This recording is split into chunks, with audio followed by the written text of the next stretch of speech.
Something funny is going on with the Liberal government led by Mark Carney and how we get immigration numbers. Hi, I'm Brian Lilley, political columnist for the Toronto Sun.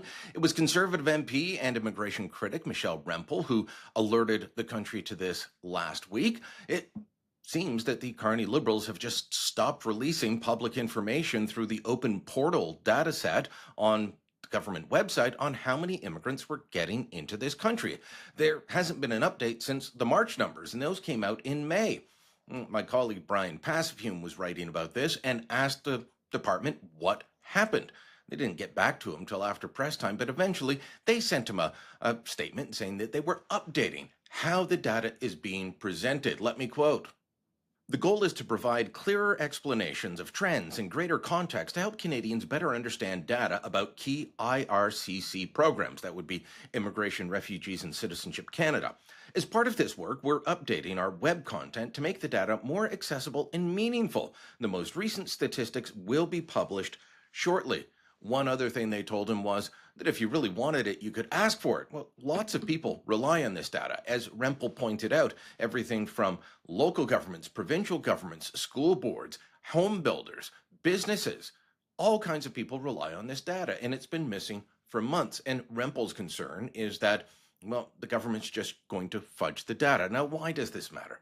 Because immigration has been a huge issue for the past number of years. As former Prime Minister Justin Trudeau says, they messed up the system and they were bringing in more people than we could absorb. Well, what's happening now? Are we still bringing in massive amounts of people? It's kind of weird because we're getting, mixed signals from Statistics Canada. On the one hand, their quarterly population estimate for the first 3 months of this year said, there was virtually no growth. There were only about 20,000 people added in the first quarter. Well, that's weird because their monthly jobs report, the labor force survey, was showing that about 96,000 people were added to the workforce in those first 3 months. Canada doesn't have a growing population of people 15 and older due to a baby boom.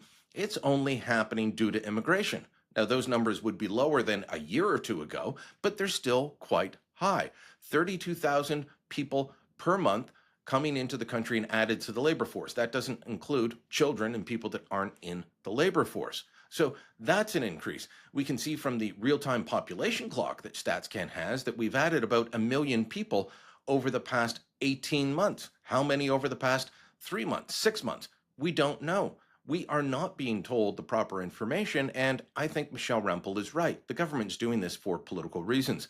They realize that they messed up the system that Canadians used to support wholeheartedly, and now they're dealing with a system that is broken, one that has become controversial, one that has become a lightning rod, and the reason it is all those things is because of bad Liberal policy. Are the Liberals going to fix it, or are they just going to keep hiding the numbers or fudging the numbers? We'll see what happens when they finally start releasing the data shortly, whatever that means. Let me know what you think. Drop a comment down below. Share this on social media. And don't forget to subscribe to our channel.